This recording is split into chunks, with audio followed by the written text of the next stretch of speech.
Gulf కార్మికుల బీమా అంటే రైతులకు ఏ విధంగా అయితే బీమా అంటే ఇప్పుడు ఈ 5 లక్షల లెక్క ఎట్లయితే ఇక్కడ రైతులకు ఉన్నదో గల్ఫ్ కార్మికుల కోసం కూడా ఏ రకంగా ఎట్లా చనిపోయినా వాళ్లకు ఒక బీమా వసతి కల్పించి ఆ కుటుంబాలను ఆదుకోవడానికి, అదేవిధంగా పెద్దలు జీవన్ రెడ్డి గారు చెప్పినట్టు వాళ్ళ పిల్లల చదువుల కోసం గవర్నమెంట్ రెసిడెన్షియల్ స్కూల్స్లలో వాళ్ళకి ఎడ్యుకేషన్కి ఒక మంచి విద్యను అందించడానికి కూడా కావలసిన చర్యలు తీసుకోవాలన్న ఆలోచన వీటన్నిటిని కూడా మేము చేస్తున్నాం.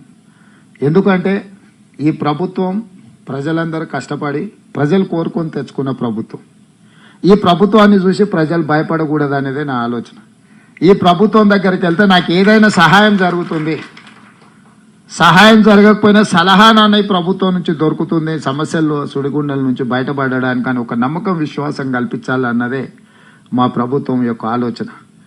మా వల్ల సాధ్యం అవుతుందో కాదో మీ సమస్యల పరిష్కారం, కనీసం మీ సమస్యల్ని వినడానికి కూడా మాకు ఓపిక లేకపోతే మేము మిమ్మల్ని ఓట్లు అడగడానికి అర్హత ఉందని నేను అనుకోవడం లేదు. అందుకే ఈరోజు సమయం ఇచ్చి మీ దగ్గరకు వచ్చి మీరు చెప్పేదంతా విని ఎంబడే ఎన్నికల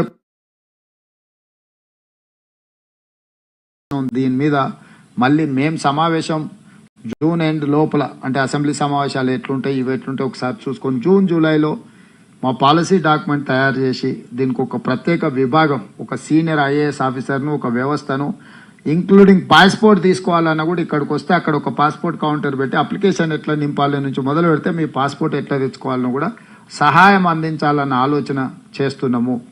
ఎక్కడైతే ప్రగతి భవనం అని ఆయన ఒక్కడు మాత్రమే ఉండి ఎవరికి అనుమతి లేకుండా చేసిండో ప్రతి కార్మికుడు అక్కడికి వచ్చి అక్కడనే ఒక పెద్ద ఆఫీస్ అక్కడ మొత్తం ఆయన బంగ్లాలు కట్టిపెట్టిండు, ఆయన కోసం కట్టుకున్నాడు. ఇప్పుడు నేను ప్రజలకు ఉపయోగిస్తున్న వాటిని. సో ఈ వెల్ఫేర్ బోర్డు అక్కడనే పెడతాం ఆఫీస్ అంతా.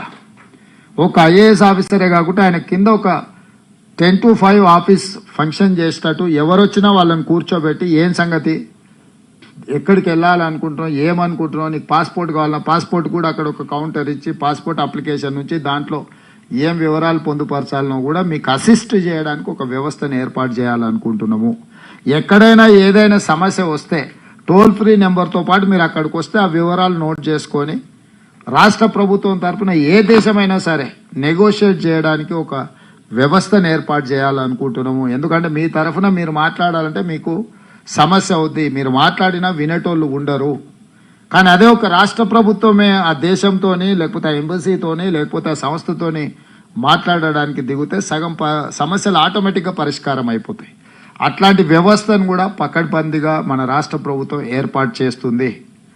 తప్పకుండా సెప్టెంబర్ 17 లోపల ఈ వ్యవస్థనంతా పకడ్బందీగా ఏర్పాటు చేసే బాధ్యత నేను తీసుకుంటా అని చెప్పి ఈ సందర్భంగా మీకు అందరికీ నేను మాట ఇస్తున్నాను. అదేవిధంగా ఈ సమస్య